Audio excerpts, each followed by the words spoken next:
কেমন আছেন আপনারা সবাই? আপনাদের সবাইকে শুভ সন্ধ্যা। আমার এইটুকুনি বলার আছে, আমি খুবই অদ্ভুত লাগছে, অনেক অনেক অনেক মানুষ দেখছি। সো আমি একটু নার্ভাস আছি, সো আমার কথাতে ভুল ত্রুটি যাই হবে প্লিজ ক্ষমা করে দেবেন।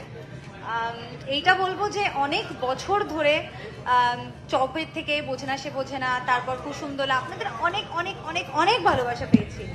আর বিভিন্ন সূত্রে মানে অনেকবার এরকম কথা হয়েছে যে এখানে এসে কোনো ছবি বা কোনো কাজ করব, কিন্তু আলটিমেটলি নানান কারণে এখানে আসা হয়নি। আর এই প্রথমবার আমার বাংলাদেশে আসা। আর আজ এসে আমি একটাই কথা বলবো, অনেক অনেক অনেক আন্তরিকতা পেলাম এই এক বেলার মধ্যেই।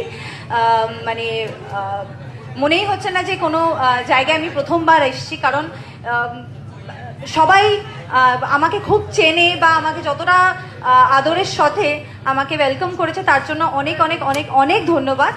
আর তার জন্য আমি ইকবাল ভাইকে অনেক ধন্যবাদ জানাতে চাইবো, এবং মিস্টার জাহাঙ্গীরকেও, যে আমাকে এই সুযোগটা দেওয়ার জন্য, যে আমি এই ছবিটা করতে পারছি।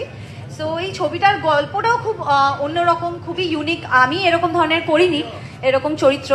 সো আমি এই ছবিটা করার জন্য প্রচণ্ড এক্সাইটেড। আর আমাদের এই ওয়ান্ডারফুল কাস্টের জন্য একটা জোরে হাততালি হয়ে যাক প্লিজ। আমি প্রচণ্ড আপ্লুত যে আমি এত সুন্দর একটা টিমের সঙ্গে যুক্ত হতে চলেছি, আর আপনাদের এতটা উৎসাহ আছে সেটা দেখেও আমার খুব খুব খুব খুব ভালো লাগছে। So thank you so much. অনেক অনেক ভালোবাসা আপনাদের সবাইকে। যখন শুটিং করতে আসব তখন আশা করি আমি বাংলাদেশকে আরও আরও বেশি ভালো করে চিনতে পারবো, আরও জানতে পারবো।